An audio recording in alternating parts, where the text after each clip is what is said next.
Agora, o autor desse artigo ele não concorda com essa teoria de que os batistas têm a sua origem aqui com os separatistas. Ele vai defender uma ideia anabatista, que é, claro, contrária a essa ideia que nós estamos aqui apresentando desde que o CHTB começou. Né? Então eu tenho algumas ponderações para fazer aqui com vocês, logo nesse primeiro parágrafo, onde ele vai citar. Primeiro ele diz que são três teorias, né? Três teorias existentes sobre a origem dos batistas. E precisamente não são apenas três teorias sobre a origem dos batistas. Existem três teorias gerais.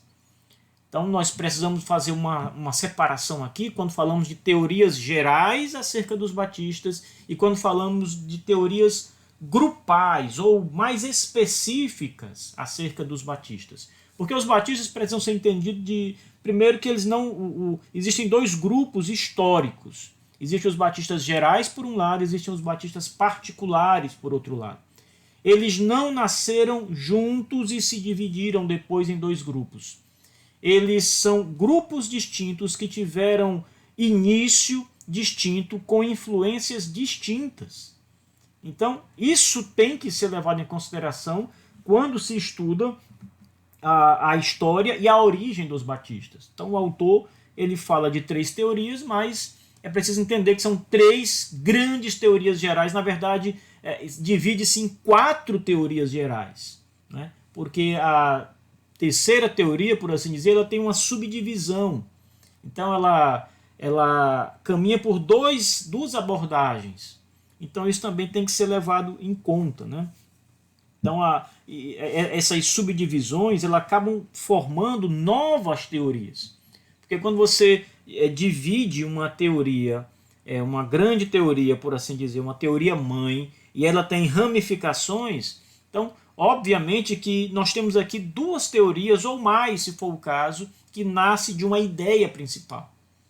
Então, se nós formos levar isso em consideração, somente na questão das teorias gerais, nós temos pelo menos quatro teorias gerais sobre a origem dos batistas. Cada uma dessas teorias elas têm elementos próprios, ideias próprias e uma argumentação própria. Né?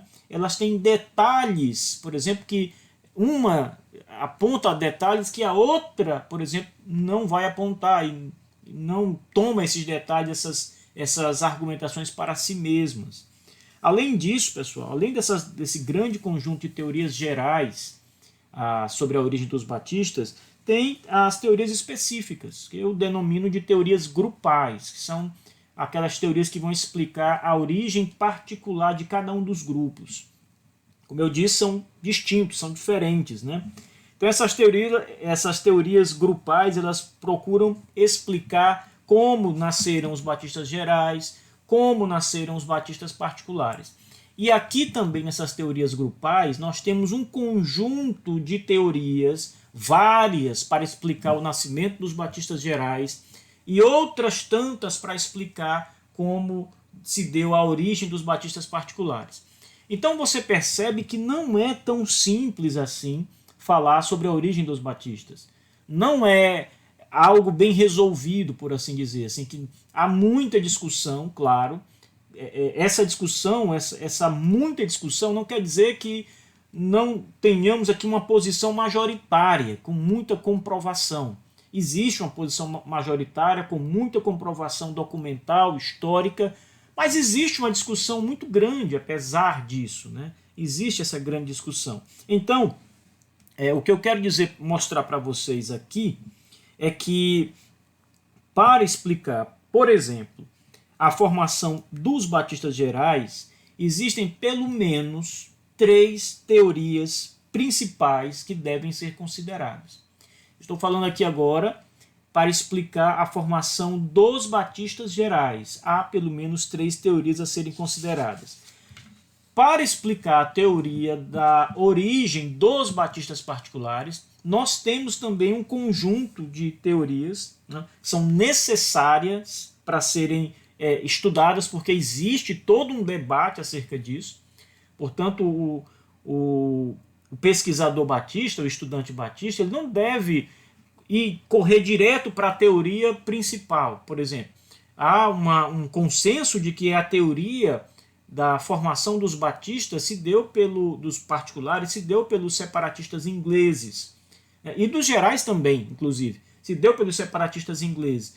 Mas o pesquisador não deve negligenciar as outras teorias, porque elas são parte do debate acadêmico. Então você vai encontrar essas teorias nos livros que estudam a origem batista, embora os pesquisadores se posicionem, na grande maioria das vezes, por uma das teorias, e geralmente pela teoria majoritária. Contudo, não é de bom tom, não é acadêmico você descartar as outras posições sem nem mesmo conhecê-las. Isso seria mais ou menos similar às pessoas que são teólogos, por exemplo, que não estudam as heresias, que não sabem nada, por exemplo, sobre as heresias acerca que atacam a divindade de Cristo, a humanidade de Cristo, a trindade como um todo. Eles só querem se concentrar naquilo que a Escritura diz, ou seja, no pensamento ortodoxo. Mas isso é um erro, porque o estudioso ele precisa conhecer o erro, não para crer no erro, mas para se defender do erro, para conhecer o erro e se defender do erro.